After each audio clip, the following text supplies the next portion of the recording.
मंडळी, तुम्ही पण अशीच माझ्यासारखी ही रेसिपी बनवता का? आणि जर बनवत असाल तर तुमच्याकडे या रेसिपीला काय म्हणतात? म्हणजे साधारण माझ्या मते या रेसिपीला 4-5 प्रकारची नावं आहेत, तर तुमच्याकडे काय म्हणतात हे मला जरूर सांगा. तर नमस्कार मंडळी, रूपाज आर्ट अँड रेसिपीमध्ये तुम्हा सर्वांचं खूप खूप स्वागत आहे. मंडळी, मी आज इथे एकदम झणझणीत अशी छान रेसिपी बनवत आहे. तर त्यासाठी इथे पुरण शिजवले आणि तुम्ही म्हणाल पुरण शिजवले तर म्हणजे पुरणाची पोळी बनवते का? पण नाही. तर इथे बघा, पुरण शिजवल्यानंतर ही डाळ जर आपण अशी गाळून घेतली तर खाली असं हे जे पाणी निघतं त्याला येळवणी म्हणतात आणि ह्या येळवण्याची आमटी आज इथे मी बनवत आहे. तर येळवण्याची आमटी बनवण्यासाठी गॅसवरती तवा ठेवला आहे. तवा गरम झाला की 1 चमचा तेल घालायचं आहे आणि त्यामध्ये अर्धी वाटी सुक्या खोबऱ्याचे काप घालून घेत आहे आणि सुकं खोबरं आपल्याला 1-2 मिनिट मीडियम फ्लेमवरती भाजून घ्यायचं आहे किंवा परतून घ्यायचं आहे. तर आता खोबरं परतून घेत आहे मी. तर मैत्रिणींनो, मला सांगायचं आहे की ही जी येळवण्याची आमटी आहे तर तुमच्याकडे याला काय म्हणतात? म्हणजे काही भागामध्ये कटाची आमटी म्हणतात, सार म्हणतात, रशी म्हणतात. तर तुमच्याकडे काय म्हणतात हे मला कमेंटमध्ये जरूर सांगा. तर आता खोबरं भाजून झाले.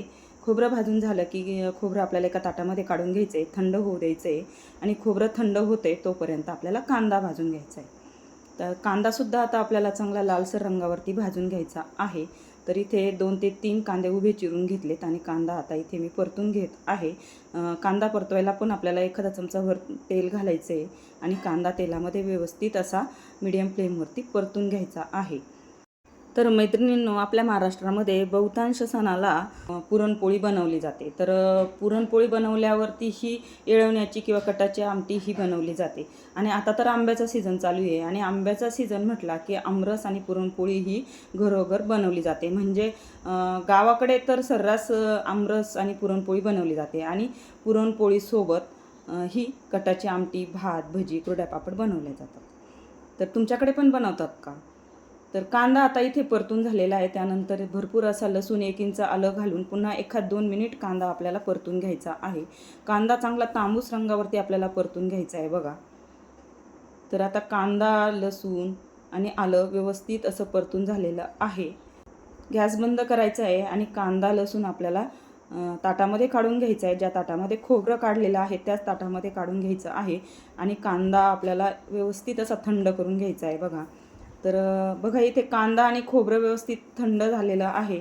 नंतर आपल्याला हे एका मिक्सरच्या भांड्यामध्ये घालून घ्यायचं आहे आणि याचं मऊसूत असं वाटण बनवून घ्यायचं आहे. तर कांदा, खोबरं मिक्सरच्या भांड्यामध्ये घालून झाले. त्यानंतर यामध्ये थोडीशी कोथिंबीर घातली आणि थोडंसं पाणी घालून आपल्याला याचं मऊसूत असं एक वाटण बनवून घ्यायचं आहे बघा.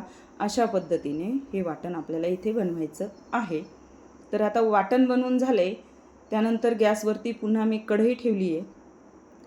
कढई गरम झाले की त्यामध्ये 2-3 चमचे तेल घालून घ्यायचे. तेल गरम झालं की त्यामध्ये अर्धा ते पाऊण चमचा इथं जिरं घालून घ्यायचे. जिरं व्यवस्थित तडतडू द्यायचे, व्यवस्थित फुलू द्यायचे. त्यानंतरच त्यामध्ये हे वाटण घालून घ्यायचं आहे.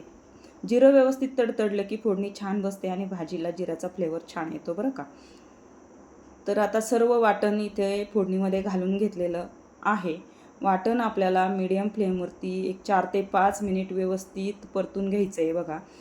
त्यातला जे पाण्याचा अंश आहे तो पाण्याचा अंश कमी होईपर्यंत आपल्याला हे 3-4 मिनिट तरी साधारण परतून घ्यायचं आहे बघा. अशा पद्धतीने परतून घ्यायचं आहे. त्यानंतर यामध्ये पाव चमचा हळद घालायची आहे. 1 चमचा इथे लाल तिखट घालून घेत आहे मी. लाल तिखट तुम्ही तुमच्या आवडीनुसार कमी जास्त करू शकता. त्यानंतर 1 चमचा इथे मी घरीच बनवलेला गोडा मसाला घालून घेतलेला आहे आणि 1 चमचा इथे काळा मसाला घालून घेतलेला आहे. तर मसाले मी घरीच बनवते आणि गोडा मसाल्याची रेसिपी आपल्या चॅनलवरती आहे. त्याची लिंक मी डिस्क्रिप्शनमध्ये देईल, नक्कीच जाऊन बघा. तर मैत्रिणींनो, आता पुन्हा एकदा हे सर्व मसाले मिक्स करून 1-2 मिनिट परतून घ्यायचं आहे. अशा पद्धतीने एकदम कोरडं होईपर्यंत परतून घ्यायचं आहे. कोरडं झालं की त्याला छान तेल सुटतं बघा. छान तेलही सुटलेलं आहे. त्यानंतर यामध्ये 1-1.5 कप पाणी घालून घ्यायचं आहे. तर मिक्सरचं भांडं धुवूनच मी यामध्ये 1-1.5 कप पाणी घालून घेतलं आहे आणि अशा पद्धतीने मिक्स करायचं आहे जेणेकरून मसाल्याची कुठेही गुठळी वगैरे राहिली नाही पाहिजे. अशा पद्धतीने हे सर्व मिक्स करून घेतलेलं आहे बघा. कलरही किती छान आलेला आहे. नंतर त्यामध्ये आपल्याला जे पुरणाचं पाणी काढलेलं आहे डाळ शिजवल्यानंतर, तर ते पाणी घालून घ्यायचे, म्हणजे येळवणी यामध्ये घालून घ्यायचे आणि नंतर पुन्हा 2-1 कप पाणी इथे मी घालून घेतलेलं आहे आणि मिक्स करून घ्यायचं आहे. जर आपल्याला घट्ट वाटत असेल तर अजून पुन्हा 1-2 कप पाणी इथे घालून घ्यायचं आहे, किंवा तुमच्या आवडीनुसार तुम्ही थोडंफार पाणी कमी जास्त करू शकता. तुम्हाला कितपत घट्ट पातळ हवी आहे आमटी, त्या पद्धतीने तुम्ही इथे पाणी ॲड करू शकता. पाणी घालून झाले, पुन्हा एकदा मिक्स करून घेतले. त्यानंतर यामध्ये चवीनुसार मीठ घालायचं आहे. तर मीठही घालून झाले, पुन्हा एकदा व्यवस्थित असं ढवळून घ्यायचं आहे आणि एकदम लो फ्लेमवरती आपल्याला 6 ते 7 मिनिट हे व्यवस्थित असं उकळून घ्यायचं आहे. बघा छान याला उकळीही आलेली आहे आणि मधून आपल्याला हे हलवतही राहायचं आहे. बघा अशा पद्धतीने हे इथे येळवण्याची आमटी झालेली आहे. अजून 1-2 मिनिट व्यवस्थित उकळून घ्यायचे. बघा खूप छान दिसते, तरीही छान आलेली आहे आणि त्याचा सुवासही छान येतोय.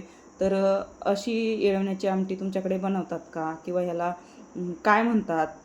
तर मला हे नक्कीच कमेंटमध्ये सांगा. तुमच्या कमेंटने ना छान छान नवीन रेसिपीज बनवायला प्रोत्साहन मिळतं. तर मंडळी, कशी वाटली रेसिपी? व्हिडिओ जर आवडला असेल तर लाईक करा, शेअर करा आणि आपल्या चॅनलवरती नवीन असाल तर चॅनलला जरूर सबस्क्राईब करा. बघा आता एक 5-6 मिनिटांनी आपल्याला इथे गॅस बंद करायचा आहे. बघा किती सुंदर आपली ही आमटी झालेली आहे. कलरही छान आला आणि लागते सुद्धा चवीला भन्नाट. तर चला भेटू अशाच रेसिपीसोबत. तोपर्यंत बाय बाय.